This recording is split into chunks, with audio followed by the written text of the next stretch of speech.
Canadians have been faced with soaring housing costs for several years, with the average rent listing for apartment seekers surpassing $2,200 per month nationwide for the first time in Canadian history last year. Existing renters are paying $1,600 on average.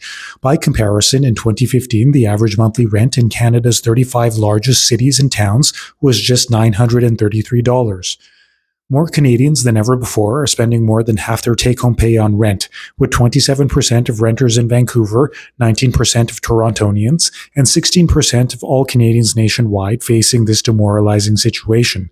The surging rents have many people wondering how life became so unaffordable. So here are the top 5 reasons housing is so expensive in Canada. Number 5. Too few houses are being built.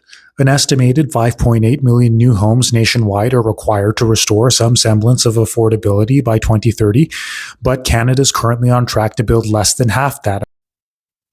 Number 4. Population growth. Canada added over 1 million people to its population in 2022 and 2023, but only has a population of about 40 million people, making for a 6% population growth over just 2 years, the highest of any G7 country. All those new residents need a place to live, and due to a lack of planning by the federal government, the housing shortage has worsened over the past few years. Number 3. A lack of investment and too much red tape. Up until very recently, the amount of new home construction was on the decline nationwide. On average, 60% of home builders reduced their home construction by half in 2024, according to the Canadian Home Builders Association. Many construction companies cite restrictive mortgage rules for dropping home sales. Add to that, Canadian construction companies have neglected building rental units for decades now, with rental housing construction increasing only recently.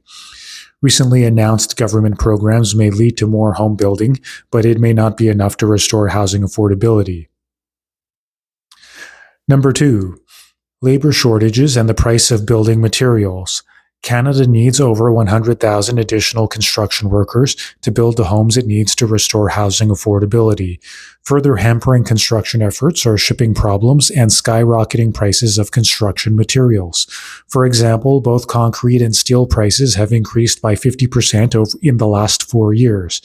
Add to that, the Canadian government has only recently begun exploring more cost-effective and efficient construction methods, such as modular houses, where entire parts of a house are built in factory, then trucked to the construction site and snapped together like Lego.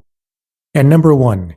Ineffective government policies and a lack of a national strategy that encourage property owners to renovate empty, dingy units and rent out vacant units in general. There are approximately 1.3 million empty properties in Canada, including 300,000 empty homes in Canada's 3 largest cities, Toronto, Montreal, and Vancouver. So there are many properties sitting empty, not being rented out or sold to people who need housing. Add to that, the government is far behind on its own housing targets for building affordable housing, building only 10% of the affordable housing promised since 2018. So don't forget to write your federal, provincial, and local governments demanding that more housing be made available so that everyone has a place to live. So that's all for this video. Visit News in 5's YouTube, Instagram, and X, formerly known as Twitter pages often for our future videos and other content. Don't forget to subscribe to the News in 5 YouTube channel and social media pages. Remember to check out our website, newsin5.net. Visiting our website as often as you can is an excellent way to support this media company.